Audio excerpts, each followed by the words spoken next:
Welcome to Tamil காவியம். துவாரகாபுரியின் ரகசியம். முதலில் கிருஷ்ணரின் மரணத்தின் இரகசியத்தை காண்போம். படைத்தல், காத்தல், அழித்தல் ஆகிய தொழில்களை படைத்தல் தொழிலை பிரம்மதேவரும், காத்தல் தொழிலை மகாவிஷ்ணுவும், அழித்தல் தொழிலை சிவபெருமானும் முறையே செய்து வருகிறார்கள். இதில் படைத்தல் தொழில் செய்யும் பிரம்மதேவாவுக்கு ஏதோ ஒரு சில கோயில்கள் இருக்கும்.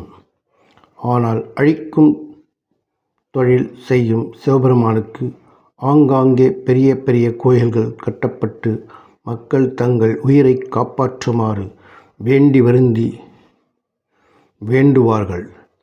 ஆனால் காப்பாற்றும் தொழில் செய்யும் மகாவிஷ்ணுவிற்கு ஏதோ ஒரு சில இடங்களில் தவிர மற்ற இடங்களில் சின்ன சின்ன பெருமாள் கோயில்கள், கிருஷ்ணர் கோயில்கள் என இருக்கும்.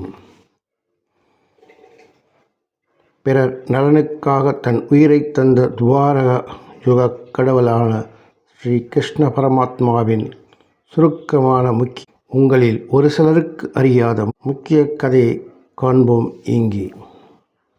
போஜ மன்னனின் மகன் உக்கிரசேனன். உக்கிரசேனின் மகன் மூத்த மகன் கம்சன், இளையவள் தேவகி. கம்சன் மன்னனின் மகன் என்பதால் தலைகலம், கர்வம் எல்லாம் மிக அதிகமாகவே இருந்தது. அவனது அதிகார போதையில் மற்றவரை துன்புறுத்தி சந்தோஷப்படும் அளவிற்கு அரக்க குணமாக மாறி அரக்கர்களுடன் பழக்கத்தையும் ஏற்படுத்தி கொண்டான். கம்சனது அட்டுழியங்களும் அராஜகங்களும் நாளுக்கு நாள் அதிகரித்து கொண்டே இருந்தது. மற்ற தேசங்களிலும் அவனது அராஜகங்களை காட்ட ஆரம்பித்தான். ஒரு வகையில் இப்போது நம் உலகை ஆள நினைக்கும் ஒரு தலைவரை நினைத்து கொள்ளுங்கள். கம்சனைப் போல அவனுடன் சேருபவரும் கம்சனுக்கு பெண் கொடுத்த ஜராசந்தனும் ஆகிவிட்டான். கம்சன் வெளி உலகில் எவ்வளவு கொடூரனாக இருந்தாலும் தன் தங்கை தேவகிக்கு அன்புடன் பாசத்துடனும் நடந்து கொள்வான். கம்சனின் அராஜகம் முனிவர்களிடம், பாமர மக்களிடம் நாளடைவில் பாதிக்க ஆரம்பித்தனர். உலகின் அதிகப்படியான நன்மைகள் உலகை செழுமைப்படுத்தும். தேவர்களும் மனம் மகிழ்ந்து இயற்கை அம்சங்கள், காலம் தவறாமல் மாதம் மும்மாறி மழை தகுந்த மழை பொழியும், நாட்டையே வளப்படுத்தும். ஆனால் இப்போது கம்சனின் அராஜக போக்கால் முனிவர்களின் யாகங்கள் பாதிக்கப்பட்டு மக்கள் கடவுளின் வழிபடுவதும் பாதிக்கப்பட்டு உலகம் சமநிலை இழக்க தொடங்கியது. கம்சனின் தந்தை உக்கிரசேனன் தன் மகனுக்கு எவ்வளவு அறிவுரை கூறியும் ஏற்கவில்லை. இந்த நிலையில் வாசுதேவருக்கும் தேவகிக்கும் திருமணம் நடந்தது. கம்சனும் மனம் மகிழ்ந்து தன் தங்கைக்கு திருமணம் முடித்தான். அப்படியே தன் நாட்டிற்கு வாசுதேவரையும் தேவகையும் அழைத்து சென்றிருக்கும் போது நாரதர் அசிரீரியாக, கம்சா, நன்றாக கவனமாக கேள். நீ இவ்வளவு அன்பு வைத்திருக்கும் உன் அன்பு தங்கையின் வயிற்றில் பிறக்கும் 8வது குழந்தைதான் உனக்கு மரணம் சம்பவிக்கும் என்று கூறி மறைந்தது. அரக்க குணம் கொண்ட கம்சன் உடனே வெகுண்டு எழுந்து தன் வாளை உருவி தேவகியின் தலையை வெட்ட கையை ஓங்கினான். உடனே வாசுதேவர் கம்சனின் பாதம் பிடித்து, கம்சா, தயவு செய்து சற்று பொறுமையாக யோசித்து பாருங்கள். தேவகிக்கு பிறக்கும் 8வது குழந்தையால் ஆபத்து என்றால் அந்த குழந்தை தானே உங்களுக்கு வேண்டும். உங்கள் தங்கை வாசுகியை விட்டுவிடுங்கள். அந்த 8வது குழந்தை பிறக்கும்போது அதை நாங்களே உங்களுக்கு தந்து விடுகிறோம் என்று கூறினான். அதுவும் உன் அன்பு தங்கை கொள்வது நியாயமா, தர்மமா என்று முறையிட்டான். என்ன இருந்தாலும் கம்சன் சிறு வயதிலிருந்தே தன் தங்கை மீது அதிக அன்பு வைத்திருந்த காரணத்தினால் தேவகியை கொல்லும் எண்ணத்தை விட்டான். வாசுதேவரையும் தேவகியும் நல்ல வசதி கொண்ட ஒரு சிறையில் அடைத்தான். அவர்களை எப்போதும் கண்காணிப்பது போல தன் கட்டுப்பாட்டின் கீழ் சிறையை அமைத்தான். தந்தை உக்கிரசேனின் இந்த அராஜகத்தை தடுத்து தேவகி அரச வம்சம், அதுவும் உன் அன்பு தங்கை இப்படி சிறையில் அடைப்பது முறையல்ல என கண்டித்தார். அதனால் கம்சன் உக்கிரசேனையும் சிறையில் அடைத்தான். ராஜ்யத்தையும் தன் கட்டுப்பாட்டில் கொண்டு வந்தான். சில மாதங்களுக்கு பிறகு வாசுதேவருக்கு தேவகிக்கும் இடையே முதல் குழந்தை பிறந்தது. காவலன் ஓடிச் சென்று கம்சனுக்கு அறிவித்தான். கம்சனும் ஆரம்பத்தில் சிறிது சந்தோஷப்பட்டான். ஆனால் அங்கே சபைக்கு வந்த நாரதர், கம்சா, நன்கு யோசித்துப் பார். இந்த குழந்தையின் தாய் தந்தையரை சிறையில் வைத்து துன்புறுத்துவதும் அவரது குழந்தையை மட்டும் கொல்வது இப்போது பிறக்கும் குழந்தைக்கு பிற்காலத்தில் தெரிய வந்தால் இவனே உனக்கு பெரிய எதிரியாக மாறுவான். அதனால் நீ சற்று யோசித்தே முடிவெடு என்றார் நாரதர். அதனால் யோசித்து ஒரு முடிவுக்கு வந்த கம்சன் தேவகிக்கு பிறக்கும் அனைத்து குழந்தைகளையும் கொல்வதென முடிவெடுத்தான். பிறகு சிறைசாலைக்கு வந்து கையில் இருந்த குழந்தையை பிடுங்கி சற்றே மேலே தூக்கி போட்டு குழந்தை கீழே விழும்போது 2 துண்டுகளாக வெட்டினான். தேவகியோ குழந்தையை பெற்றவளாயிற்றே துடிதுடித்து போய் அழுது புரண்டாள். 8வது குழந்தை கொல்வதாக சொன்ன நீங்கள் எங்கள் முதல் குழந்தையை கொல்வது முறையா, நியாயமா என்று கேட்டாள் தேவகி. நியாயம் முறை எல்லாம் இனிமே உன் இடத்தில் கூட காட்ட மாட்டேன் என்று கூறிவிட்டு கிளம்பிவிட்டான் கம்சன்.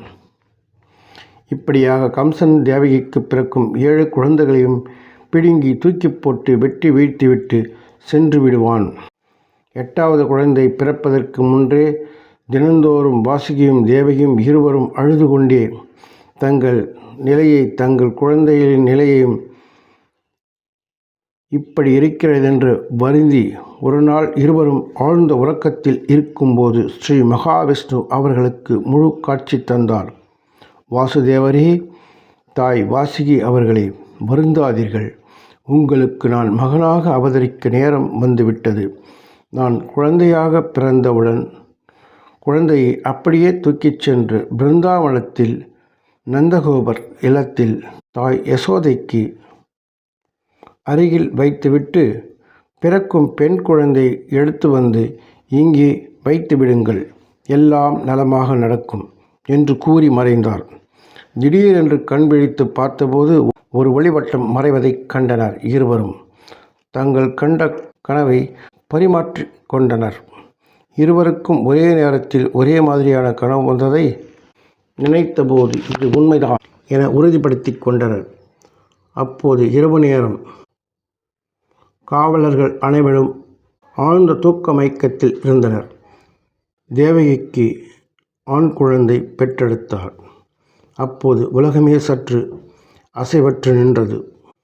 வாசுதேவர் வேக வேகமாக ஒரு கூடையில் வைக்கோலை வைத்து அதில் துணியை வைத்து அதன் மேல் குழந்தையை வைத்து கனவில் கண்டது போலவே செய்யலாம் என முடிவெடுத்தவர் கூடையை தலையில் வைத்து கொண்டு கிளம்பினார். சிறைக்கதவுகள் தானாக திறந்தன. வெளியே காட்டுப்பாதை யமுனை நதி கரை புரண்டு ஓடியது. வெள்ளம் கட்டுக்கடங்காமல் ஓடிக்கொண்டிருந்தது. வெள்ளத்தை பார்த்து சிறிதும் பயப்படாமல் இறைவனை மனதில் நினைத்து கொண்டு தண்ணீரில் தான் மூழ்கினாலும் பரவாயில்லை என நினைத்த வாசுதேவர் தண்ணீருக்குள் இறங்கி நடந்தார். ஸ்ரீ கிருஷ்ண பரமாத்மா குழந்தையாக காலை உதைத்து கொண்டிருந்தார். அப்போது யமுனை ஆற்றின் சீற்றம் கொண்ட நீர் கிருஷ்ணரின் பாதம் தொட்டவுடன் நீர் விலகி யமுனை ஆறு நடக்க பாதை விட்டது. இருபுறமும் மதில் சுவர் போல் நீர் ஒதுங்கி நின்றது. ஆனால் கடும் மழை பொழிந்து கொண்டு இருந்தது. 5 தலை நாகம் கிருஷ்ண பரமாத்மாவிற்கு குடையாக பின்னாலே சென்றது. வாசுதேவர் குழந்தையை யசோதை அருகில் வைத்துவிட்டு அவர் அருகில் இருந்த பெண் குழந்தையை எடுத்து கூடையில் வைத்து கொண்டு சிறைக்கு வந்தார். சிறை கதவுகள் தானாக மூடிக்கொண்டன. தேவகி அருகில் பெண் குழந்தையை வைத்தார். குழந்தை அழுதது. காவலர்களுக்கு சுயநினைவு வந்தது. கம்சனிடம் வந்து கூறினார்கள். கம்சனும் வேகமாக வந்தான். 8வது குழந்தையை கொல்லப் போகிறோம் என நினைத்தவாறு வந்தான். தேவகியிடம் இருந்து குழந்தையை பிடுங்கி தூக்கி போட்டு வெட்டப் போனான். ஆனால் அந்த குழந்தை வானிலேயே நின்று காளி அவதாரமாகவும் துர்கையின் அவதாரமாகவும் ஒரு மாயைகளாக மாறி மாறி கம்சனுக்கு ஆட்டம் காட்டிவிட்டு, மூடனே, உனக்கு அழிவு காலம் நெருங்கிவிட்டது. பிருந்தாவனம் கோகுலத்தில் வளர்கிறான் என் அண்ணன் ஸ்ரீ கிருஷ்ணன் என்று கூறி மறைந்தது. கம்சனுக்கு ஒன்றும் புரியவில்லை. இப்படி மாயத்தோற்றம் கொண்ட குழந்தை உருவம் மறைந்து விட்டதே என எண்ணி நினைத்தான். மாயின் சக்தி ஆன்ம உடல் கிருஷ்ணரிடம் வந்து வணங்கிவிட்டு மறைந்து விட்டது. அதன் உடல் மட்டும் ஒரு பதக்கமாக மாறி கிருஷ்ணரோட மார்பில் ஒட்டிக்கொண்டது. ஸ்ரீ கிருஷ்ணரும் கோகுலத்தில் ஆயர்பாடியில் கோபியர்களிடம் அன்னை யசோதையிடம் பல குறும்பு லீலைகள் செய்து வளர்ந்து வந்தார். தனது 13 வயதில் கம்சனையும் கொன்றார். கம்சன் கொன்றதால் கம்சனோட மாமனார் ஜராசந்தன் கிருஷ்ணனை அழிக்க பல வழிகளில் கொல்ல முயற்சி செய்தான்.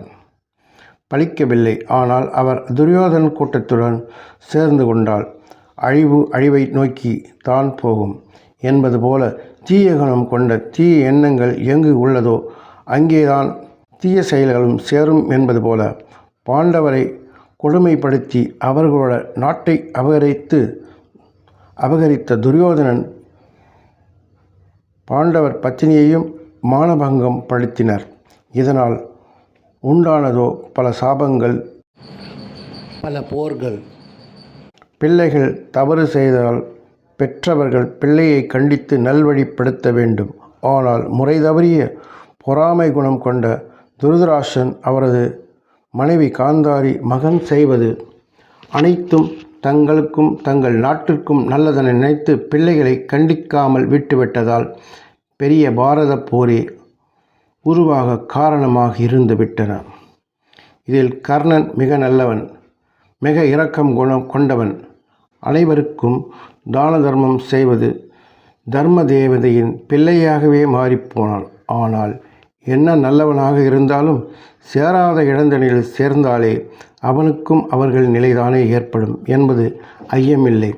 இங்கே நாம் கிருஷ்ணர் கம்சனை அழித்த பிறகு துவாரகை நகரம் தலைநகரமாக கொண்டு மன்னனாக சிம்மாசனம் அலங்கரித்தார். நாராயணி சேனைகளை உருவாக்கினார். பல லட்சம் போர் வீரர்களை கொண்ட நாராயணி சேனை அநியாயம் அக்கிரம் செய்யும் ஒவ்வொரு அசுரர்களையும் தேடி அழித்தார். பல அக்கிரம மன்னர்களையும் அழித்தான். கிருஷ்ணர் அந்த மன்னர்கள் அடிமைப்படுத்தி வைத்திருந்த 16,000 பெண்களை மீட்டார். கிருஷ்ணர் மீது பக்தி கொண்ட பெண்கள் அனைவரும் கிருஷ்ணரை கணவராக ஏற்றுக்கொண்டனர். தேவாதி தேவர்கள் அனைவரும் நாராயணி சேனையை கண்டு அஞ்சினர். தவறு செய்யும் ஒவ்வொருவரும் பயந்தனர். கிருஷ்ணர் ருக்மிணி, பாமா மற்றும் சகல சௌபாகியங்கள் சேரும் சேமங்களை பெற்றார். ஆதிலட்சுமி, தனலட்சுமி, தானியலட்சுமி, கஜலட்சுமி, சந்தானலட்சுமி, தைரியலட்சுமி, விஜயலட்சுமி, வித்யாலட்சுமி என 8 லட்சுமிகளையும் மணந்தார். இந்த அஷ்டலட்சுமிகளும் ஒரே இடத்தில் காண வேண்டுமென்றால் பெசன் நகர் பீச்சில் காணலாம். அஷ்டலட்சுமி கோயில் உள்ளது மற்றும் 16,000 பெண்களையும் மணந்து கொண்டார். சரி, இந்த கதை பிறகு பார்ப்போம். இப்படி நாராயண சேனி அட்டுழியங்களை செய்யும் அனைவரையும் நாட்டையும் வெற்றி கொண்டார். அனைத்து நாட்டையும் வெற்றி கொண்டார். ஆனால் துரியோதனன் நாட்டின் மீது படையெடுக்கவில்லை. காரணம், சொந்த பந்தங்கள் அடித்து கொள்ளக்கூடாது. இருந்தாலும் யார் பக்கம் நியாயம் இருக்கிறதோ அவர்கள் பக்கம் நிற்கலாம் என நினைத்தார். பாண்டவர் வனவாசம் முடிந்த பிறகு பாண்டவர்களுக்காக துரியோதன் மண்டபத்தை அடைந்தார். சாமதான வேத தண்டத்தை கடைபிடிக்க முடிவெடுத்தார். துரியோதனன் அரச மண்டபத்திற்குள் கிருஷ்ணர் பாண்டவர் சார்பாக தூதுவராக வந்தார். பாண்டவர் வனவாசம் முடிந்ததால் அவர்களுக்கு சேர வேண்டிய பகுதியை கொடுக்கும்படி கேட்டார் கிருஷ்ணர். துரியோதன் கொடுக்க மறுத்து விட்டார். கிருஷ்ணரும் மனம் தளராமல் துரியோதனை பாண்டவர்கள் சார்பாக, பாண்டவர்கள் உன் சொந்தங்கள், சகோதரர்கள், அதனால் சிறு நகரத்தையாவது கொடு அல்லது தானமாகவாவது கேட்டார் கிருஷ்ணர். முதலில் சமாதானமாக கேட்டார், பின்பு நகரத்தை தானமாக கேட்டார். பின்னர் ஏதாவது பேச்சுவார்த்தை மூலம் தீர்வு காணலாமா என்று கேட்டார் கிருஷ்ணர். அதற்கு மறுத்த துரியோதனன் கிருஷ்ணரை நாற்காலியிலிருந்து விழ வைத்தான். அவமானப்படுத்தினான் துரியோதனன். நாட்டில் ஊசி நுழையக்கூட இடம் தர முடியாது என மறுத்துவிட்டான். புன்னகைத்தவாறே கிருஷ்ணர், இந்த நிலை நீடித்தால் இறுதியாக போர்தான் காண நேரிடும் என்றார் கிருஷ்ணர். அதற்கு நான் தயார் என்றான் துரியோதனன். அதற்கு காரணம் பெரும் வீரர்கள் பீஷ்மர், துரோணர், கர்ணன் மற்றும் வில்வித்தை வீரர்கள் பலர் அவனது அரண்மனையில் இருப்பது கர்வமாக மாறியிருந்தது. கிருஷ்ணரும் போருக்கு தயாராக இருங்கள் என்று சொல்லிவிட்டு கிளம்பிவிட்டார். கிருஷ்ணர் தங்கள் சொந்தங்கள் என்பதால் தருமனும் துரியோதனும் சந்திக்க வந்தனர். அப்போது ஸ்ரீ கிருஷ்ணர் பரமாத்மா அனந்தசயன கோலத்தில் இருந்தார். முன்னே வந்த துரியோதனன் கிருஷ்ணரோட தலைபாகத்தில் வந்து அமர்ந்து கொண்டான். ஏனென்றால் கண் விழித்தால் தலைப்பக்கம் தானே திரும்பி நம்மை பார்ப்பார் என நினைத்து தலைபாகத்தில் அமர்ந்தான் துரியோதனன். ஆனால் தர்மனோ பாதம் பகுதியில் அமர்ந்து பாதத்தை பார்த்தவாறு அமர்ந்து கொண்டிருந்தான் தர்மர். சிறிது நேரம் கழித்து தலைக்கு கை முட்டுக்கட்டி சாய்ந்தவாறு படுத்திருந்தமையால் கண் விழித்த கிருஷ்ணர் கால் மாட்டில் அமர்ந்திருந்த தர்மனை தான் முதலில் பார்த்தார். உடனே துரியோதன், என்ன கிருஷ்ணா, தலைமாட்டில் முதலில் நான் தான் வந்து அமர்ந்திருக்கிறேன், என்னை உங்கள் கண்களுக்கு தெரியவில்லையா என்று கேட்டான் துரியோதன். கிருஷ்ணரும் புன்னகை செய்தவாறே, தெரிகிறது, ஆனால் நான் கண் விழித்த போது முதலில் தர்மன் தான் தெரிகிறான், அதனால் முதலில் தர்மனுக்குத்தான் முதல் உரிமை என்றார் கிருஷ்ணர். துரியோதனன் பயந்து போனான். கிருஷ்ணரும் நாராயண சேனையும் சேர்ந்தால் இந்த உலகையே வென்று விடுவார்களே என்று பயந்தான். ஆனால் கிருஷ்ணன் தர்மனை பார்த்து, இதோ பார் தர்மா, எனது ஒரு நாராயண சேனை 10 லட்சம் போர் வீரர்கள் கொண்டது. அதுபோல 10 நாராயண சேனைகள் உள்ளது. மற்றொரு பக்கம் நானும் எனது சுதர்சன சக்கரமும் போரிட மாட்டோம். இப்போது சொல், போரிடாத நான் மட்டும் வேண்டுமா அல்லது எனது 10 நாராயண சேனைகள் வேண்டுமா என்று கேட்டார் கிருஷ்ணர். சிறிதும் யோசிக்காமல், தங்கள் ஒருவர் எங்களுக்கு துணையாக இருந்தால் போதும் என்றான் தர்மன். கிருஷ்ணர் புன்னகைத்தார். ஆனால் துரியோதனன் மிகவும் சந்தோஷப்பட்டு, முட்டாள் முட்டாள், வாய்ப்பு கிடைத்தும் பயன்படுத்தாமல் விட்டுவிட்டான் என்றான் துரியோதனன். சரி துரியோதனா, உன்னுடைய வாய்ப்பு, நீ கேள் என்றார் கிருஷ்ணர். சுதர்சன சக்கரம் இல்லாத கிருஷ்ணர் வெற்று உடம்புக்காரன் என எண்ணியவன், எனக்கு உங்கள் 10 நாராயண சேனைகள் தான் வேண்டும் என்றான் துரியோதனன். சரி, அப்படியே ஆகட்டும் என்றார் கிருஷ்ண பரமாத்மா. போரும் ஆரம்பம் ஆனது. அனைவரும் எதிரும் புதிருமாக நின்றனர். கிருஷ்ணர் அர்ஜுனனுக்கு தேரோட்டியாக வந்தார். அர்ஜுனன் எதிரே போருக்கு தயாராக நிற்கும் தன் சொந்தங்களை பார்த்து மனம் கலங்கி போனான். தன் பெரியப்பா, சித்தப்பா, அண்ணன், தம்பியர் என அனைத்து சொந்தங்களும் எதிரி நிற்பதை பார்த்த மனம் நொந்து போனான் அர்ஜுனன். இவர்களிடமா நான் போரிட வேண்டும்? இவர்களையா நான் கொல்ல வேண்டும்? இவர்களை கொன்று அதன் மூலம் கிடைக்கும் வெற்றி நான் எப்படி சந்தோஷப்பட முடியும்? இந்த பாவம் என்னை சும்மா விடுமா? எனக்கெதற்கு இந்த பாவங்கள் என்று சொல்லி போரிலிருந்து விலகி போனான். உடனே கிருஷ்ணர் அர்ஜுனிடம், நான் எனது என்ற எண்ணத்தை முதலில் நீ தூக்கி தூர எறி. பாவ புண்ணியங்களை பற்றி நீ கவலைப்படாதே. உலகில் புண்ணியம் என்றிருந்தால் அது எனதாகட்டும், நீ பாவம் என்று எனதே உரியதாகட்டும். பல உயிர்கள் எல்லாம் என்னால் காக்கப்படுகிறது. உண்மை என்றால் அவர்களது பாவங்களும் எனதாகட்டும். உலகில் அதர்மங்கள் எப்போதெல்லாம் தலை எடுக்கிறதோ அப்போதெல்லாம் நான் தோன்றி அந்த அதர்மத்தை அழிப்பேன் என்று கூறினார் கிருஷ்ணர். அர்ஜுனனுக்கு மட்டும் தெரியும்படி மகாவிஷ்ணு முழு தரிசனம் காட்சியளித்தார். அதைக் கண்ட அர்ஜுனன் கிருஷ்ணரோட பாதத்தில் கண் கலங்கி விழுந்தான். பரமாத்மா, உங்களுக்கு தெரியாததா? நீங்கள் இடும் கட்டளையை என் சிரம் மேல் ஏற்பேன் என்று கூறி பில்பெஜ்ஜியன் அர்ஜுனன் காண்டீபம் கையில் ஏந்தினான். சங்கநாதம் முழங்கினார். போரில் இருபக்கமும் இழப்புகள் ஏற்பட்டது. அவர்கள் பக்கம் இழப்பு ஏற்பட்டது. இதில் ஒரு கட்டத்தில் துரோணர் மகன் அஸ்வத்தாமன் ஒரு கொடூர கொலையை செய்தான். பாண்டவர்கள் பிள்ளைகள் போர் கூடாரத்தில் உறங்கிக் கொண்டிருக்கும் போது அனைவரையும் ஒருவர் பின் ஒருவராக குழந்தைகளை வினாடிக்கு வினாடி மரணித்தனர். இதை கேள்விப்பட்ட கிருஷ்ணர் விரைந்து அங்கு பிள்ளைகள் வெட்டப்பட்டு வீர குழந்தைகள் உறக்கத்திலேயே மரணித்திருப்பதை பார்த்தார். கிருஷ்ணர் அஸ்வத்தாமனை பார்த்து, அஸ்வத்தாமா, நீ செய்தது மிக மிக மிக பாவமான விஷயம், கொடூரமான விஷயம். இதற்கு நீ தண்டனை அனுபவித்தே ஆக வேண்டும். அருவருப்பான தோற்றம் கொண்ட உடல் முழுதும் சீர் ஒழுக காயத்தின் வலியாலும் உடல் வலியாலும் தினம் தினம் எதற்கு உயிர் வாழ வேண்டும் என்று நீ அவதிப்பட்டு நோய்வாய்ப்பட்டு நடக்க முடியாமலும் உண்ண முடியாமலும் கடும் குஷ்ட சொரூபியாக உலகம் உள்ளவரை உயிரோடு இருந்து தினம் தினம் துன்பம் அனுபவித்து கொண்டே இருப்பாய் என சாபமிட்டார். உடனே அஸ்வத்தாமன் உடல் சதைகள் மேல் தோள்கள் கிழிந்தன. தோள்களில் இரத்தம் வடிந்த இடத்தில் சீழ்களாக உள்ளே இருந்து புழுக்கள் நெளிந்து கொண்டு வெளியே வந்தது. நிற்க முடியாமல் தள்ளாடி மண்டியிட்டு நகர்ந்து கிருஷ்ணரோட பாதத்தை தொட முன் வந்தான். கிருஷ்ணர் அங்கிருந்து கிளம்பி விட்டார். அஸ்வத்தாமன் நடக்க முடியாமல் நகர்ந்து கொண்டே தன் உடல் அழகிய துர்நாற்றம் கொண்ட உடலை பார்த்து அவனே அருவருப்படைந்தான். என்ன காரியம் செய்தோம், இதற்கு இவ்வளவு பெரிய தண்டனையா என்று வருந்தினான். வருந்தி என்ன பயன்? பாரத கதையில் சாகாவரம் பெற்ற ஒருவன், அதுவும் அவனுக்கு சாபமாக மாறியது.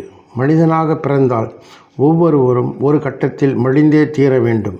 அப்படி மடியாவிட்டால் இப்படித்தான் சாபமாக மாறும்.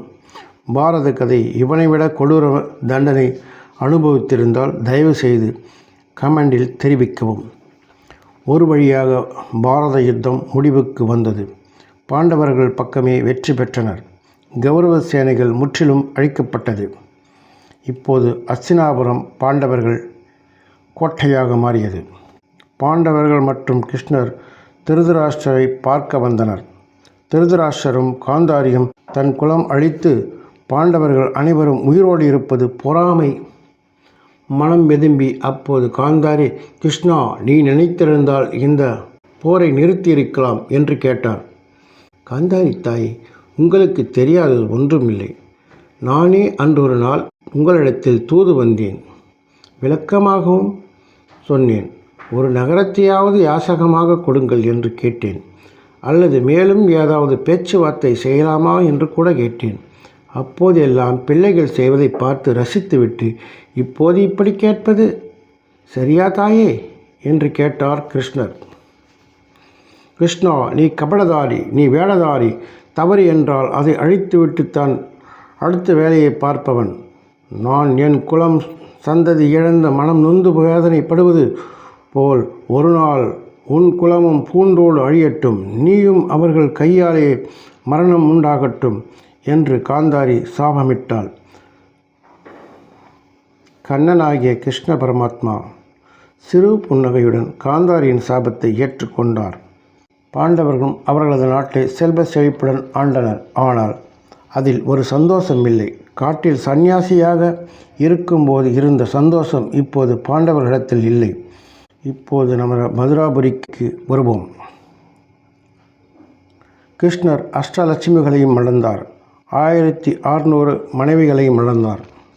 ஒரு மனைவிக்கு 10 குழந்தைகள் வீதம் பெற்றெடுத்தனர். இப்போது மதுராபுரி கோட்டை மேலும் பெரியதாக்க விரும்பினார் கிருஷ்ணர். கடல் அரசன் அனுமதியோடு விஷ்ணுகர்மாவின் யோசனையோடும் குஜராத் மாநிலத்தின் பக்கத்தில் ஒரு கடலில் மிகப்பெரிய நாட்டையே உருவாக்கினார் விஸ்வகர்மா. காடுகள், மலைகள், விவசாயம் செய்யும் நிலங்கள், தோட்டங்கள், துறவுகள், ஏரிகள், அதில் ஒரு மிகப்பெரிய மாளிகை அடங்கிய நகரம். நன்கு வசதியாக வாழ என்னென்ன வேண்டுமோ அவை அனைத்தும் அங்கே கிடைத்தன. செழுமையின் உச்சமாக அந்த நகரம் அமைந்திருந்தது. அஷ்டலட்சுமிகளை அல்லவா மணந்திருந்தார். அந்த நாட்டு மக்களுக்கு எந்த குறையும் அவர்களுக்கு தெரியாமல் போயிற்று. அதுவே அவர்களுக்கு அகம்பாவமாக மாறியது. அகம்பாவம் தலை தூக்கும்போது பெரியவர் சிறியவர் என்பதை மறந்து தான் சிறந்தவன் என்ற எண்ணம் எழ ஆரம்பித்து விட்டது. அந்த நகரத்தில் ஒரு முனிவர் தன் சீடர்களுடன் புதிய மதுராபுரியை காண வந்திருந்தார்கள். முனிவர்களை பார்த்த சாம்பாவின் மகன் தாம்பா, அதாவது கிருஷ்ணரோட பேரன், அவனும் அவனோட சில நண்பர்களுடன் சேர்ந்து முனிவர்களின் தன்மையை அறிய, முனிவரே, இந்த பெண் பிள்ளை கர்ப்பமாக இருக்கிறாள், என்ன குழந்தை பெற்றெடுப்பால் சொல்லுங்கள் பார்க்கலாம் என்று கேட்டனர்.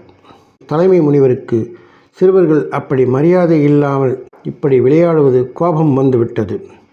இவன் ஒரு உலக்கை தான் பெற்றெடுப்பான், அந்த உலக்கையை உங்களுக்கு ஏற்ற ஆயுதமாக மாறி உங்கள் அனைவரையும் அழிக்கும் என்றார். இதை கேட்ட ஒரு சிறுவன் தலைமை அதிகாரியிடம் கூறவும், அவரும் அந்த பையன் பெற்றெடுத்த உலக்கையை தூள் தூளாக நசுக்கி ஒரு ஓடை நீரில் கரைத்து விட்டார். அந்த ஓடை நீரும் ஊருக்கெல்லாம் பாய்ந்து, நகரமெல்லாம் பாய்ந்து, கடலிலும் கலந்தது. இதனால் அந்த நீர் சென்ற இடமெல்லாம் கோரை புற்களாக முளைத்தன. இவற்றையெல்லாம் தன் ஞான திருஷ்டியால் கண்ட கிருஷ்ண பரமாத்மா, உலகம் தெரிந்துவிட்டது, தன் நகர மக்கள் அகம்பாவத்தில் தலைகணம் ஆரம்பித்து விட்டனர். என்ன சொத்து, என்ன வசதி என சகல சௌகியங்களும் இருந்தும் அழியும் நேரம் வந்துவிட்டால் அகம்பாவம் தானாக வந்து ஒட்டிக்கொள்ளும். மக்கள் ஒருவரை அழைத்துக் கொள்வதை பார்த்து மிகவும் மனம் வருந்தினார். பக்கத்தில் உள்ள நாணலை பிடுங்கினால் அவரவர்களுக்கு ஏற்ற ஆயுதமாக மாறி, வில்லாகவும் மாறி, அம்பாகவும் மாறி, ஆயுதங்களாக மாறி ஒருவரை ஒருவர் அடித்து கொண்டனர். இவ்வாறு இவர்கள் அடித்து கொண்டு இருப்பதை பார்த்த கிருஷ்ணர், நல்ல வேளையாக இவர்களுக்கு தனி நாடு அமைத்து சரியாக போனது, இல்லாவிட்டால் இவர்களே உலகை அழித்திருப்பார்கள் என எண்ணினார் கிருஷ்ணர். அவ்வளவுதான், இந்த யுகம் தன் ஆயுள் முடியும் தருவாய் வந்துவிட்டது என மனதிற்குள் நினைத்த கிருஷ்ணர், மாலை நேரம், அந்தி சாயும் நேரம், நாணல் புற்கள் நிறைந்த சமவெளி, அனந்த சயன கோலமாக ஒரு தலைக்கு முட்டு கொடுத்து ஒரு காலை மடக்கி ஒரு காலை நீட்டி படுத்து கொண்டார் கிருஷ்ண பரமாத்மா. தான் இதுநாள் வரை குழந்தை முதல் பால்யம் வரை, இளைய பருவம், காலை பருவம், நடுத்தர பருவம் மற்றும் தான் போரிட்டு கொன்ற அசுரர்கள், திருமணம் செய்து கொண்ட ருக்மிணி, பாமா, அஷ்டலட்சுமிகள், பிள்ளைகள் என நினைத்து கொண்டிருக்கும் போதே எங்கிருந்தோ வந்த ஒரு குச்சி போன்ற சிறிய அம்பு கிருஷ்ணரோட பாதத்தின் வழியாக மெதுவாக நுழைந்தது. தன் நினைவுகள் வேகமாக ஓட ஆரம்பித்தது. எதற்கும் கலங்காத ஸ்ரீ கிருஷ்ண பரமாத்மாவின் கண்கள் அன்று கலங்கி ஒரு சொட்டு கண்ணீர் வெளியே வந்தது. அம்பு அப்படியே தொலைத்து கொண்டு உச்சந்தலை வழியாக வெளியே போனது. மனித உடலை விட்டு பிரிந்தது பரமாத்மாவின் உயிர். நல்ல மனம் உள்ளவர்கள் கண்கள் கண்டிப்பாக இந்த கதையை கேட்டு கண்கள் கலங்கியே தீரும். திரேதா யுகத்தில் வாலியை மறைந்திருந்து ராமர் அம்பு விட்டார். துவாபுர யுகத்தில் அதே வாலி வேடுவ சிறுவனாக வேறு ஒரு இறைக்காக விட்ட அம்பு ஸ்ரீ கிருஷ்ண பரமாத்மா பாதத்தின் வழியாக நுழைந்தது. இதிலிருந்து நாம் என்ன தெரிந்து கொண்டோம் என்பதை கமெண்டில் குறிப்பிடுங்கள். பிடித்திருந்தால் ஒரு லைக் போட்டால் குறைந்து விட மாட்டீர்கள். மன்னரானாலும் மகாவிஷ்ணுவானாலும் மனிதராய் பிறந்துவிட்டால் மரணிப்பதே நிஜம். இதை நிஜ வாழ்க்கையில் அறிந்திடுவாய் அன்புள்ள மனிதரே. யதா யதா ஹி தர்மஸ்ய க்ளானி பவதே பாரத அப்யுத்தானம் அதர்மஸ்ய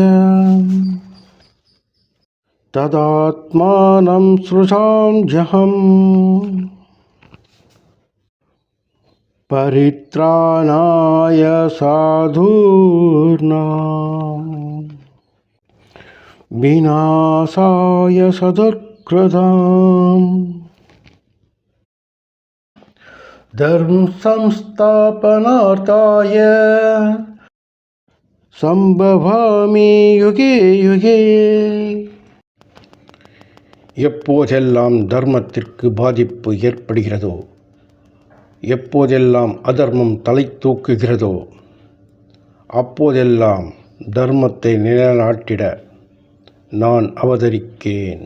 நல்லவர்களை காப்பதற்கும் தீயவர்களை அழிப்பதற்கும் யுகம் யுகமாய் நான் அவதரிப்பேன். கலியுகத்தில் மிக நல்லவனாக இருப்பது உன்னை பலவீனப்படுத்தும். அதிகம் பேசாதே, அன்பு காட்டு, அளவோடு இரு. பணத்தை சம்பாதிக்க 1000 வழி இருந்தும் முதலில் உன்னை நீ யார் என்று நினை. அறிவையும் தேகத்தையும் பலப்படுத்து. கலியுக கல்கி அவதரித்து விட்டான். அடுத்த பகுதியில் காண்போம். தயாராக இருங்கள். லைக் அண்ட் சப்ஸ்கிரைப் செய்துவிட்டு தொடர்ந்து கேளுங்கள்.